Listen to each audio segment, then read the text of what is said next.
Welcome to the Charleston Regional Business Journal live event. My name is Andy Owens. I'm the executive editor for the Charleston Regional Business Journal and SC Biz News. You may be watching this live or you may be watching it on video playback. Either way, we're really glad that you joined us as we offer some of the voices and insight from the Charleston's top business leaders. And today we have Todd Gallati, who's the president and CEO of Trident Health. Todd, thank you for joining us today. Thanks for having me. Appreciate it. So tell me, how is your staff doing at the two hospitals and the urgent care facilities right now? Well, it's a different day, right? We've been at this now for about 3 months, and if I reflect back to the beginning of the pandemic for us, kind of in early March and preparations being made, there was a lot of anxiety.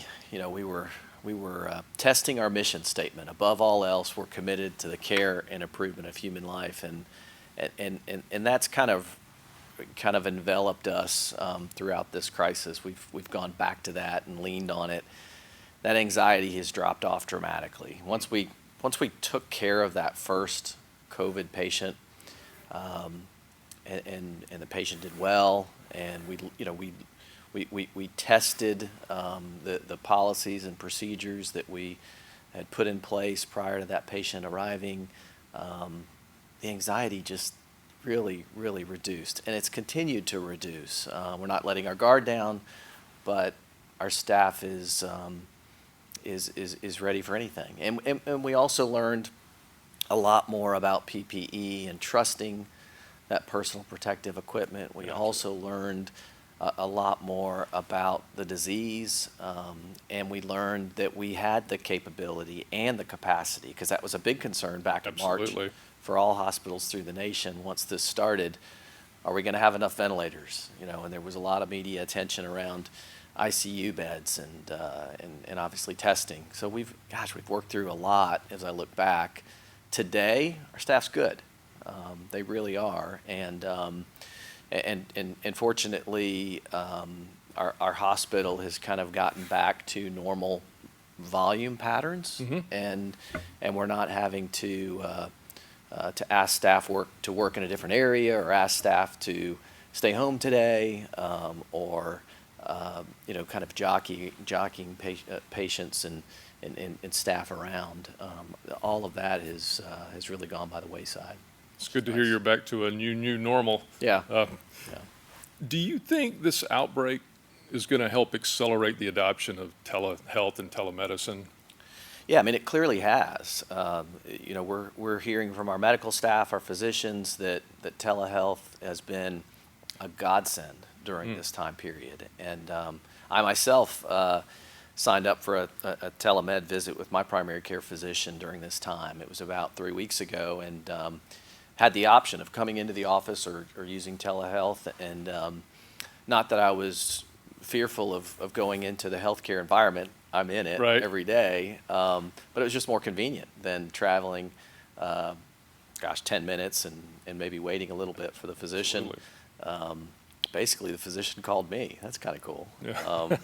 And did the visit right there from my office in the hospital. So I think it's here to stay. But there's one caveat to that, and I think the one thing that has allowed adoption very rapidly has been the financing part of all of this. So kind of follow the money sometimes is where we need to be, and Medicare, the federal government, and private payers, the Blue Crosses, the Cignas, all changed their reimbursement during this pandemic for telehealth visits. Some didn't pay for it at all. Some paid for it for certain circumstances, and all of them, if they did pay for it, paid at a level that was roughly half of what a typical physician office would be if you or I went in to see our physician.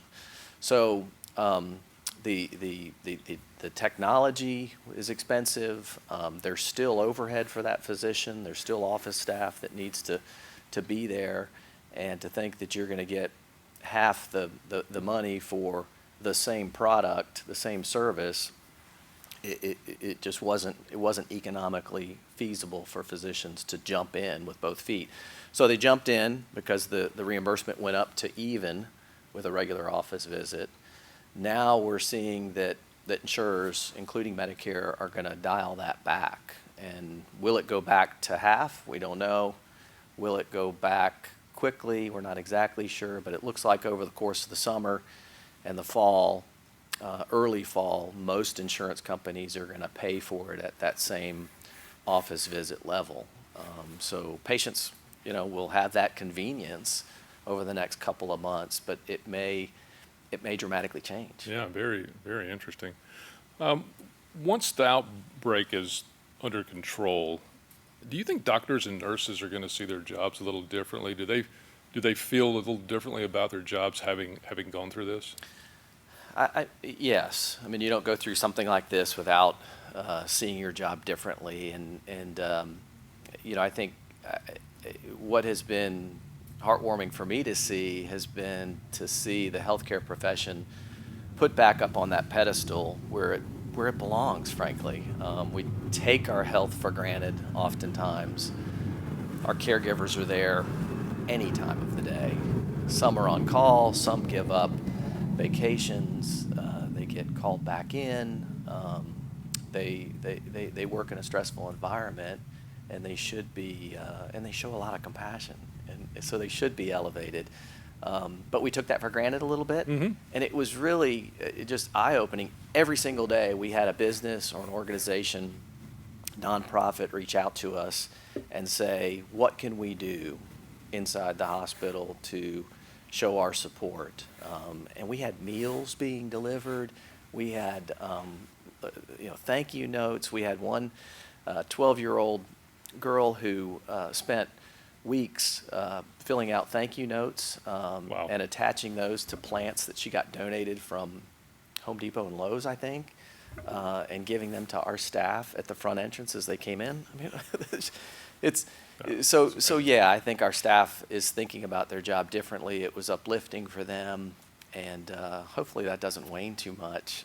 But as far as how they do their job, I think the faith they put in personal protective equipment has been reignited, and we haven't had to that point. We knock on wood, right? We haven't had any cross contamination of a positive COVID patient passing that on to a staff member or another patient in this entire 3-month period. And I'm really proud of that. Masking works. The processes and equipment that we've given our staff has worked, and their adherence to that has worked. So obviously we want to keep that up. So we call it universal protection measures now. Going forward, it's a fact of life that we're going to be into the near future using universal masking inside of our hospital. We're going to screen everybody that comes through the door. So some relatively permanent changes for now in place that keep everybody safe is the wave of the future. And since I've got you here, a lot of companies, a lot of businesses, a lot of individuals miss going to restaurants, they miss going to sporting events, they miss going to music venues. Do you think, once we have a vaccine, can we all feel comfortable going back out and enjoying those things? Well, you don't want me playing public health officer here, but I appreciate the side question. Me speaking personally, the vaccine will give us a lot more safety. But just the measures we've done to date have it looks like has led to an infection rate, a spread rate of only less than 1% of the population having this terrible disease. So compare that with the flu. Every flu season, anywhere from 5 to 10% of us get the flu, and that's with a vaccine. Yeah. And that's with a vaccine that only 40% of us take. All right. So I see the next flu season being very benign. I think the protections we've all learned, that I've learned in our private lives, is going to help us with a lot of reduced spread of a lot of different diseases. So compare COVID, which is less than 1%. I think it's close to, in this area, in our region, it's a tenth of 1% have tested positive. 50% of us have heart disease. And I know that's not an infectious process, but 98% of the patients we take care of in the hospital don't have COVID. Right. So it's a factor out there. It's going to be a factor until we get a vaccine and even after. But there's a lot of things to be concerned about with our health, right? Very good. Well, thank you for joining us. It's Todd Gallati, President and CEO of Trident Health.